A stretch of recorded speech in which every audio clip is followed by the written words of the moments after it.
राधे राधे दोस्तों, मेरे चैनल पर आपका स्वागत है। एक कसाई था सदना। वह बहुत ईमानदार था। वो भगवान के नाम के कीर्तन में मस्त रहता था। यहाँ तक कि मांस को काटते काटते और बेचते हुए भी वह भगवान का नाम गुनगुनाता रहता था।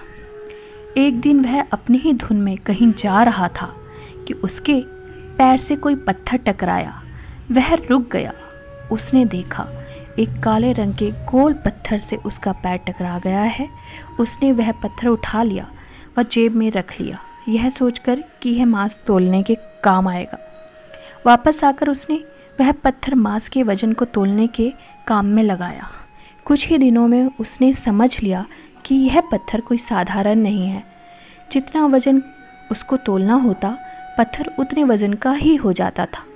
धीरे धीरे ये बात फैलने लगी कि सदना कसाई के पास वजन करने वाला पत्थर है। वह जितना चाहता है पत्थर उतना ही तोल देता है। किसी को 1 किलो मांस देना होता तो तराजू में उस पत्थर को एक तरफ डालने पर दूसरी ओर 1 किलो का ही मांस तुलता। अगर किसी को 2 किलो चाहिए होता तो वह पत्थर 2 किलो के भार जितना भारी हो जाता। इस चमत्कार को देखने के लिए लोगों की भीड़ जुटने लगी। भीड़ जुटने के साथ ही सदना की दुकान की बिक्री भी बढ़ गई। बात एक शुद्ध ब्राह्मण तक पहुंची। हालांकि वह ऐसी अशुद्ध जगहों पर नहीं जाता था जहां मांस कटता हो और बिकता हो, किंतु चमत्कारिक पत्थर को देखने की उत्सुकता उसे सदना की दुकान तक खींच लाई। दूर से खड़ा वह सदना कसाई को मीट तोलते देखने लगा। उसने देखा कि कैसे वह पत्थर हर प्रकार के वजन को बराबर तोल रहा है। ध्यान से देखने पर उसके शरीर के रोंगटे खड़े हो गए। भीड़ के छटने के बाद ब्राह्मण सदना कसाई के पास गया। ब्राह्मण को अपनी दुकान में आया देखकर सदना कसाई प्रसन्न भी हुआ और आश्चर्यचकित भी। बड़ी नम्रता से सदना ने ब्राह्मण को बैठने के लिए स्थान दिया और पूछा कि वह उनकी क्या सेवा कर सकता है।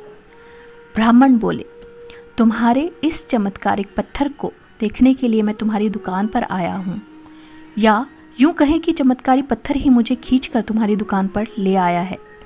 बातों ही बातों में उसने सदना कसाई को बताया कि जिसे पत्थर समझकर वह मांस तोल रहा है, वास्तव में वो शालिग्राम है, जो कि भगवान का स्वरूप होते हैं। शालिग्राम जी को इस तरह गले कटे मांस के बीच में रखना व उनसे मांस तोलना बहुत बड़ा पाप है। सदना बड़ी ही सरल प्रकृति का भक्त था। ब्राह्मण की बात सुनकर उसे लगा कि अनजाने में मैं बहुत पाप कर रहा हूँ। सदना ने वह शालिग्राम उन ब्राह्मण को दे दिया और कहा कि आप तो ब्राह्मण हैं, अतः आप ही इनकी सेवा करें और इन्हें प्रसन्न करें। मेरे योग्य कुछ सेवा हो तो मुझे अवश्य बताएं। ब्राह्मण उस शालिग्राम शिला को बहुत सम्मान के साथ घर लेकर गए। घर आकर उन्होंने शालिग्राम को स्नान करवाया, पंचामृत से अभिषेक करवाया, पूजा अर्चना आरंभ कर दी।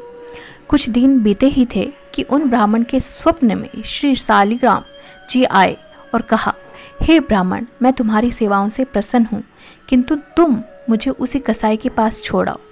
स्वप्न में ही ब्राह्मण ने कारण पूछा तो उत्तर मिला, तुम मेरी पूजा अर्चना करते हो, मुझे अच्छा लगता है, परंतु जो भक्त मेरे नाम का गुणगान कीर्तन करते रहते हैं उनको मैं अपने आप को भी बेच देता हूँ। सदना तुम्हारी तरह मेरा अर्चन नहीं करता, परंतु वह हर समय मेरा नाम गुनगुनाता रहता है, जो कि मुझे बहुत अच्छा लगता है, इसलिए तो मैं उसके पास गया था। ब्राह्मण अगले दिन ही सदना कसाई के पास गए व उनको प्रणाम करके सारी बातें बताई और श्री शालिग्राम जी को उन्हें सौंप दिया। ब्राह्मण की बात सुनकर सदना कसाई की आंखों में आंसू आ गए।